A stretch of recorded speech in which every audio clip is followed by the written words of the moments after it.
হয় আমি সকলোৱে জানো বা আপোনালোকেও জানে যে অসমৰ চৰকাৰী কৰ্মচাৰীসকলৰ এখন উমৈহতীয়া ঐক্য মঞ্চ সদৌ অসম কৰ্মচাৰী পৰিষদ আৰু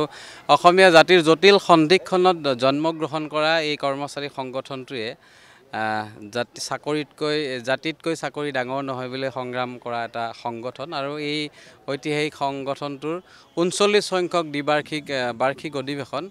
যোৱা 29-30 ছেপ্টেম্বৰ আৰু আজি 1 অক্টোবৰত ইয়াত অনুষ্ঠিত হৈছে উত্তৰ লখিমপুৰ জিলা কৰ্মচাৰী পৰিষদৰ আতিথ্যত উত্তৰ লখিমপুৰ বিশ্ববিদ্যালয়ৰ প্ৰাংগণত এই ঐতিহাসিক এই প্ৰেক্ষাগৃহত আৰু 3দিনীয়া বৰ্ণাঢ্য কাৰ্যসূচীৰে আমাৰ অধিৱেশনৰ কাৰ্যসূচী চলিছে। যোৱাকালি প্ৰতিনিধি সভাৰ ৩য় বৈঠকৰ পিছত আমাৰ আগন্তুক 2টা বৰ্ষৰ বাবে নতুন সমিতি এখন নিৰ্বাচন কৰা হয়, ভোট গ্ৰহণৰ জৰিয়তে গণতান্ত্ৰিক ব্যৱস্থাৰে নিৰ্বাচিত কৰা হয় আৰু আমাৰ পূৰ্বৰ সভাপতি শ্ৰীযুত দীপেন শৰ্মা ডাঙৰীয়াই পুনৰবাৰ সভাপতি হিচাপে নিৰ্বাচিত হয় আৰু সদনে অসমৰ বিভিন্ন জিলাৰ প্ৰতিনিধিসকলে বিভিন্ন সংস্থা সংঘৰ প্ৰতিনিধিসকলে আমাক আগন্তুক 2টা বৰ্ষৰ বাবে সম্পাদক প্ৰধান হিচাপে দায়িত্ব অৰ্পণ কৰে, নিৰ্বাচিত কৰে আৰু এইখিনি সময়ত খুব ভাল অনুভৱ। কিন্তু এই ভাল অনুভৱৰ লগতে এটা চিন্তা আৰু দায়িত্বৰ যেটো গধুৰতা এই গধুৰতা উপলব্ধি কৰি আমি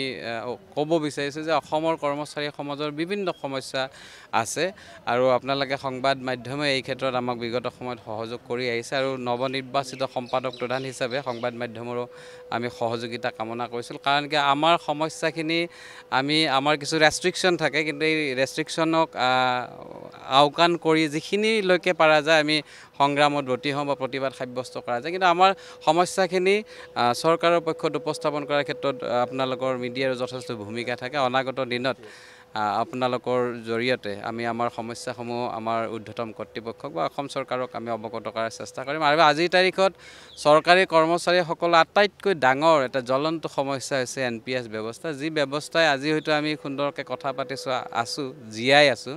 আৰু অনাগত দিনত হয়তো জীয়াই থকাৰ সেই সম্বল হয়তো নাথাকিব কাৰণ কি এতিয়া যিটো পৰিৱেশ ৰোগীয়া পৰিৱেশ সকলোৰে দেহাত বেমাৰ আছে, কমন বেমাৰ থাকে, গতিকে আমি চলা ফুৰাতে অসুবিধা হ'ব। গতিকে NPS ব্যৱস্থা বাতিলৰ ক্ষেত্ৰত অনাগত দিনত নিশ্চয় সদৌ অসম কৰ্মচাৰী পৰিষদৰ যি কেন্দ্ৰীয় কাৰ্যনিৰ্বাহক নতুনকৈ গঠন হ'ব এই কাৰ্যনিৰ্বাহকত সিদ্ধান্ত হ'ব আৰু কাৰ্যনিৰ্বাহকৰ সিদ্ধান্ত অনুসৰিয়ে আমি অনাগত দিনত আমাৰ কাৰ্যপন্থা থিৰাং কৰিম আৰু সদৌ অসম কৰ্মচাৰী পৰিষদৰ নৱনিৰ্বাচিত সম্পাদক প্ৰধান হিচাপে অসমৰ সমগ্ৰ সৰ্বস্তৰৰ কৰ্মচাৰী সমাজৰ আমি সহযোগিতা কামনা কৰিছোঁ। কৰ্মচাৰী সমাজৰ সমস্যা সমাধান কৰাৰ ক্ষেত্ৰত এই বৃহৎ মঞ্চখনে যাতে সফল হ'ব পাৰে আৰু যোৱাকালি অসমৰ বিভিন্ন জিলা প্ৰতিনিধি কৰ্মচাৰী পৰিষদৰ অন্তৰ্গত সংস্থা সংঘৰ প্ৰতিনিধিসকলে যি আমাক তেখেতসকলৰ ভোটদানৰ জৰিয়তে এই গধুৰ দায়িত্ব অৰ্পণ কৰিছে তাৰ বাবে সকলোৰে ওচৰত আপোনালোক ND24 চেনেলৰ জৰিয়তে আমি কৃতজ্ঞতা জনাইছোঁ,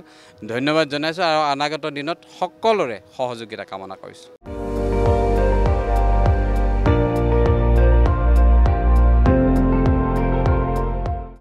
আপুনি চাই আছে ND24,